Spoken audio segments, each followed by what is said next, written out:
Hey guys, it's Gaz. Welcome to another Warframe video, and today we are talking about Wisp, the newest Warframe, and probably one of the most fun Warframes they've added to the game in quite a while, guys.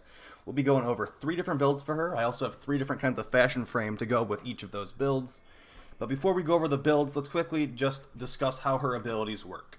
So her first ability is called Reservoir. So on the bottom right corner right here, we see you have a green icon currently selected. If I tap the key for the ability, it will cycle through these different reservoirs I have access to. And if I hold down the ability, once I've selected the one I want to place, I will place down a reservoir. So it's basically like a little flower with a radius. And while you're in the radius of that flower, which has infinite duration, you will get a special buff. So for the red one, we get maximum health added, and we also get health per second healing. For the green one, we get attack speed and movement speed, and for the blue one, we get a like a shock AoE. So if an enemy gets close to us, we will shock them with a electricity. It does a minor damage and stuns them. So basically, green equals attack speed buff and faster. Red is more health. You're like tankier, and then blue is just CC. That's how it works. So you have the buff permanently while you're standing next to these flowers, which have infinite duration. But if you are to leave the radius of these flowers, you'll see that these buffs at the top right corner, they're starting to tick down now. So that's where your duration will come into play. So if I want to refresh it, I just go walk next to the flower again, and they're infinite duration. I walk out, ticking down again. So that's how her buffs work. This also works for your teammates. So when I'm normally playing Wisp, if I want to give my teammates my buffs, I'll usually put them all in one area. Although that's not always the best idea, and we'll get over that, or we'll go over that in a second. So yeah, you can like place these around. Your teammates can grab them. They're really nice. The shocking mode is really nice for CC. It will stun enemies, which is great. So let's go over her second ability. So her second ability is called Willow Wisp, and basically it makes this clone of you go out. Enemies will shoot that clone. You are invisible during the time that clone is traveling, and you can reactivate it again to actually switch places with the clone, and then be invincible for like 3 seconds once you take its place. So if you notice there, our health bar becomes gray. That means we're invincible. So you technically could spam this to be invincible for a while if you kept having energy, that is. And like I said, you become invisible. My effect on my current fashion frame is like I turn really red when I'm invisible. So see, I'm invisible right now. I reactivate it. I took place with it. I'm invincible instead of invisible right now. So it's pretty nice. It's a really good ability. You can use that in spy missions to go past laser walls. You can use that in like combat to distract enemies. It's really nice. And while you're invisible, if you shoot, you are actually still invisible. So yeah, she has also actually multiple ways of becoming invisible. Oh, her passive, we actually didn't go over her passive. Basically, while she's airborne and not shooting her guns, she is invisible. So see, I'm red right now. I'm invisible because I'm midair. Shoot my gun, I'm not red anymore. I'll quickly turn invisible after I shoot my gun. That's just because of how the passive works. You can actually like fire, then like dodge to like quickly go invisible midair as well. So she's like an invisible frame, guys, who's also insanely tanky with her buffs. So we're just starting to get into all the good stuff she has. She has so much good stuff stacked on top of each other. There's like no way that she's not a top tier frame. So yeah, so now that we've gone over her clone and how you can teleport to it, let's go over her third ability. Her third ability is one of her most complicated abilities, guys. So what her third ability does is it's basically it's a blind, which also will give enemies additional stealth damage multipliers, and will also let's just spawn enemies so we can show that. These guys are paused. Perfect. All right, so I'm going to use the third ability for Wisp. See, I have the shock mode right now. They just got shocked. I'm going to use the third ability now. They're affected by the third ability, so they're blinded. They'll take additional damage from melee. And if I was to damage them, they'll release like a little ghost thing that will seek out other enemies and deal small amounts of radiation damage to them. It actually scales on how much damage you deal to the enemy, but since these guys have armor, the damage reduction makes it so it's like 1 damage total. So it's a pretty cool ability, honestly. The blind is the part you're really going to be utilizing here, in my opinion. Like, the stealth damage is nice, don't get me wrong. We can like annihilate these guys with the stealth damage and a Redeemer, but you're more going to be focused on just the blind. For some CC, the damage buff is nice too, so yeah, that's a pretty fun one. A couple little small things with her third ability in addition, guys. So if you use it in combination with her 2, so you put her 2 out, and then you push the 3, her clone, like the 2, will also cast her 3. So you can get double the radius on that. Or double the cast range, I guess I'd call it. So I push it out, I push my 3 when it's near some enemies I want to affect, and see the blind went out from that guy as well. So it's really good. And that's not even the last thing, guys. The last thing is you can actually use the 3 to teleport to your reservoirs. So that's why placing them all next to each other is probably not the best idea all the time. Although I do normally do that just to make sure my teammates can get the buffs very easily. If you do notice on the mini-map right here, it does show you where the buffs are on the mini-map. And that does work for your teammates as well. So maybe placing all next to each other is not like the best idea, but I find it very convenient. Also, if you just want to like hang out in one spot and just be super like unkillable in that location, that is actually the focus of one of the builds we'll be going over today. So that is pretty much all there is about her 3rd ability.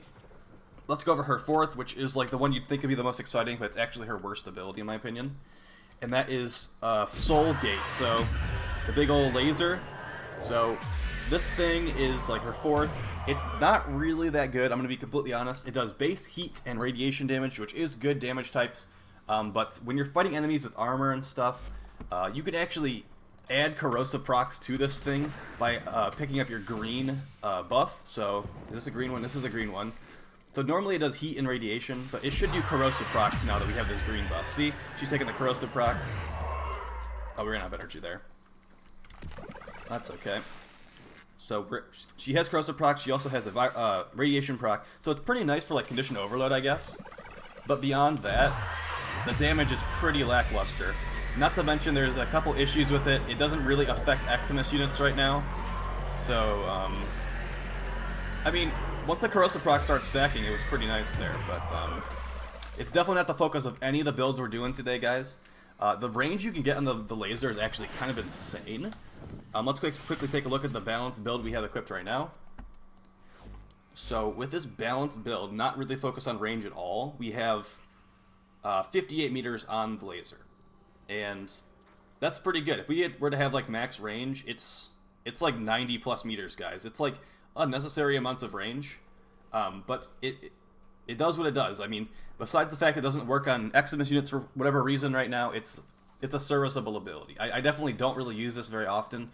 The main abilities I'm using are the 1, the 2, and the 3. I use all 3 of those abilities pretty regularly, and they're all really good. I can definitely recommend those to you. Okay, so yeah, currently we have the balanced build equipped. This is basically focused on giving her teammates some buffs, making sure the strength of those buffs are pretty good, and making it so you can actually like have a pretty decent sized blind. Basically just like all around decent build. Let's quickly show some gameplay of me tanking these guys, and we'll go over the build afterwards. So I summon 8 heavy gunners. I teleport to the moat, and see, it actually casts a blind when you teleport to the moat as well. I forgot to mention that. So now these guys are blinded. They actually have no idea where I am, and I don't even have invincibility on right now, so I can just do with them what I please. I'm in my vitality moat. I have additional health per second. They do start shooting me eventually, but since we have adaptation on this build, it's not very easy for them to kill me. So this does not work as well against bombards, because bombards do about 500, 800 damage per rocket. But if you do use Magus Repair and are utilizing adaptation, you can actually survive against a bunch of bombards. We will go over the build that is meant to be tanking afterwards. Because we have 3 builds we're going over. Well, technically 4 builds we're going over today, but I won't have any gameplay for the 4th one. The 4th one's just a spy build, because she is an invis frame, as I've mentioned. So see, the enemies are finally starting to shoot me here, and my health is going down, but since I'm in the vitality mode, I am regenerating. And this is me just standing still. I'm not even... If I was spamming jump right now, guys, I'd be perma-invis and regenerating this entire time. So they would not be able to kill me at all. So she's really good. The fact that she's an invis frame on top of all this other stuff is kind of crazy. So yeah, let's go over the build one more time. So we have 151% duration, neutral efficiency, slightly positive range. The range affects her, like the radius of her electricity, like the shocking mode. So I found that kind of valuable for like a team-based build. The range also affects the radius of her blinding and the range of her laser. So it's mostly for the shocking radius for me personally, but yeah, the high strength or high-ish strength gives you an increased attack speed and movement speed buff, so that's really nice. Gives you more health and health per second. Really, really nice. One of the best things to mod for strength on her. And then it also gives you an additional damage multiplier on the third ability, which I don't really find very useful, but it's whatever. This is mostly a buff-based build for team play. Okay, and we have Arcane Guardian because she has kind of low armor. Not super low armor, like 150 is pretty good actually. But if both these Guardians proc, we'll have about 1,300 armors, which is really going to help us regenerate health so much. Okay, so let's go over the next build. So we're going over the speed build here. So this is basically just for fun, but we're also going to switch our fashion frame to be on the correct fashion frame for this build. So here we go, we got the wings on the side, and we are going super speed with Wisp. Because if you did notice, she has very high base sprint speed. And the idea of this build is we're putting every sprint speed mod in the game on, and we're also putting a decent amount of strength on here as well, so we can just go really fast. And let's quickly just show how a corrupted Wisp looks with the with this sprint speed build. So here we go. I actually have the power strength buff active right now, and this is just how fast you move, guys. And Wisp doesn't run when she is sprinting, she actually floats around like this, which is why I'm doing this build. Not only is her sprint speed really fast, but it looks really cool when she's floating around really fast like this. So this is the for fun build, although you could use this in low level missions. Like I'm in a fissure right now, you could literally just run that build and that mission, just speed through the entire level. I think that would be pretty fun, honestly. I have tried it at least once, but yeah, it's not super optimal. It's also not like really something you'd bring to a longer run. But we have Vitality on here just in case the low-level enemies start stacking their damage up. You really don't need this. You could honestly put like a lot of other D-polarity mods in here. It's up to personal preference. But for maximum laziness, you can put Vitality on. Okay, so that is the two builds that are not the wallmaster build, because we're going over a very special build afterwards, guys, called the wallmaster. But quickly, I made a spy build as well, so here's the spy build for Wisp. This basically is just focused on enemy radar and mods that let you stay in the air for longer, because like I said, while you're in the air with Wisp, you actually are invisible. So if you have increased aim glide duration stuff, that will let you stay in the air for longer, and you will be able to stay invisible for longer. Additionally, we have some duration on here. The duration is mostly to let our clone stay in place for longer, so we can actually teleport to it and teleport through lasers. So yeah, she is a very suitable spy frame. Specifically, like a couple spy vaults, she can do easier than other frames, which is nice. So yeah, I definitely think she's a really good all-rounder, but that's not... We haven't even gotten to the crazy build yet, guys. Let me just equip the fashion frame for the crazy build, which I definitely theory crafted pretty hard last night. So we got the badass Wisp look going here. We got the Wolf of Saturn 6 armor set. But basically, here we go. It's called Wallmaster. It's a reference to another game. But here we go. We have all the Umbra mods. We have adaptation. Low ranked because I can't actually fit a high ranked adaptation on this build currently. But it still does stack up to 90%, so it's fine. Only for 10 seconds, though, which is not as good. We have really high power strength, which gives us 92% fire rate buff, a 61% speed multiplier, 921 extra health, 92 health per second. It gives us a 6.14 damage multiplier on our 3, which we don't really cast our 3 very often because it takes a lot of energy. And then we have the Soul Gate, which we will literally never cast because it drains all of our energy instantly. Basically, the idea of this build, guys, is we're using all 3 of our buffs in near a wall, and we're actually using the Proton set, which is a new set just added to the game. We don't really care about the bonus this mod gives, it's just the set bonus we're caring about. So we get 50% damage reduction while latched to the wall. So Wisp doesn't have any innate damage reduction, which is one of her big problems as far as being a tank is concerned.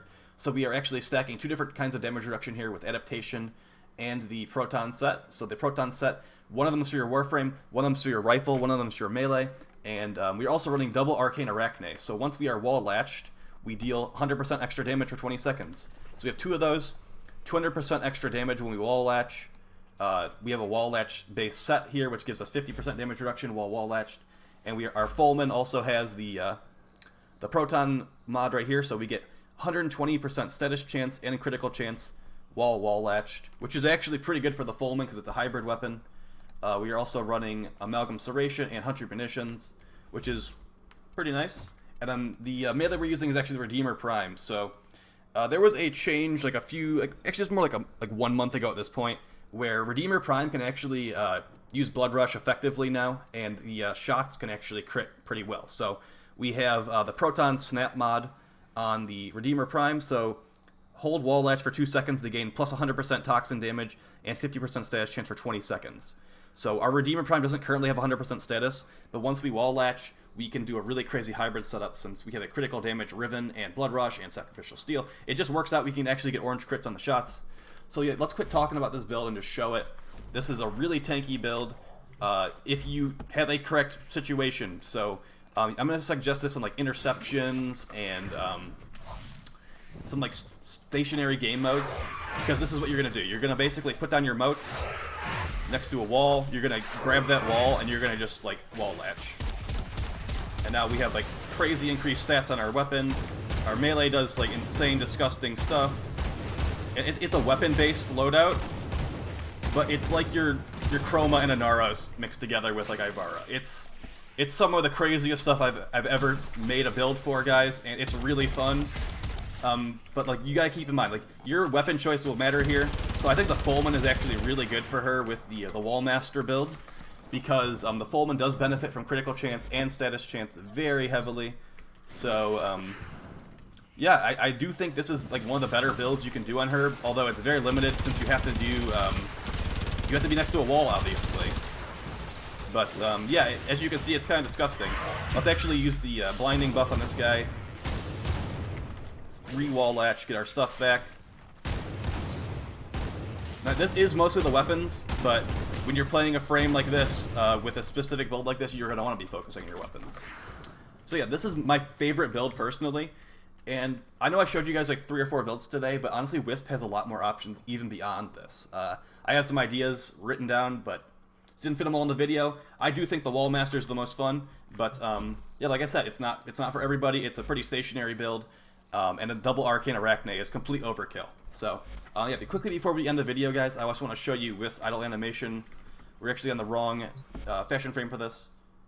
This one should work. Yeah, let's do this one. Alright, so yeah, so the idle animation for throwing weapons with Wisp is probably one of the coolest things in the entire game. And after that, we're going to end the video. So I hope you guys found this helpful and useful. I did re-upload those amalgam videos from the last couple days because I was thinking about it, and I did work a lot. I did put a lot of time and effort into making those videos. And the fact that some of the stuff isn't like completely accurate, I'm just going to put that in the pinned comments, and we'll keep it as is. Because a lot of the information in there is useful. And people have said thank you to me for adding those videos. So I did re-upload them just to get the information out there. So yeah, that's pretty much it, guys. I will be doing a weapon review, most likely. Probably the Gaze revisited. I don't know if you guys have heard, but the Gaze kit gun actually did get buffed, and now it's an AoE weapon, which completely alleviates the problems I had with it before, where basically it had an ammo issue, where it would take like half a magazine to kill an enemy sometimes, and there'd be an enemy right next to him shooting you the entire time. So now it chains and has AoE, so that completely changes my views on the Gaze. So I definitely am going to recommend the Gaze now. And I'm actually building 2 more Gaze pistols, so I have like 4 or 5 of them to show you guys for options, because the Gaze can be built in lots of different ways. Okay, so that's pretty much it. I will talk to you guys next time, and yeah, go have some fun with Wisp if you have access to her. Peace, guys.